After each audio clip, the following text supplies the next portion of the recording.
ጽንፈኛውና የዋሃብያው ቡድን በሐይቅ ከተማ በመስጀድ ያሉትን ኢማምና ታላላቅ ኡስታዞችን አዛ በማድረግ ጊዜያት እንደተቆጠሩ ይታወቃል። ነገሩ የተጀመረው በ2016 አካባቢ ሲሆን ከበላይ አካል ተልከን ነው በማለት ቁራጭ ወረቀት በመያዝ ሲያሰግዱና ሲያስቀሩ የነበሩ ኡስታዞችን በማደናቀፍና ይባስ ብሎ በማያውቁት ነገር በማሳሰር ደርስ እንዲቋረጥ በማድረግ ብዙ ጥረት አድርገዋል።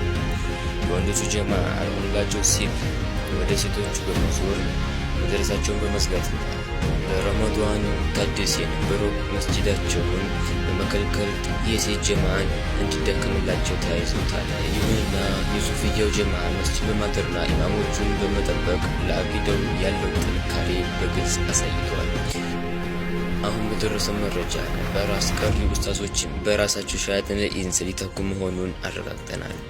ይህን በማስመልከት በዱዓቸው እንዲታገዙና ዋና ታርጌታቸው ኡማውን ወደ አልባሌ ቦታና ወደ ጥመት ማዞር ነውና ፍትህ ለሐቅ አህለ ሱና ወል ጀማዓ ለመስጂድ ፈትህ ብላችሁ በአካባቢው ያላችሁ የስብሰባ ጥሪ ሲደረግ በመሰባሰብና ያልተመቻችሁ በዱዓችሁ እንዲታገዙ በአላህ ስም እንጠይቃለን።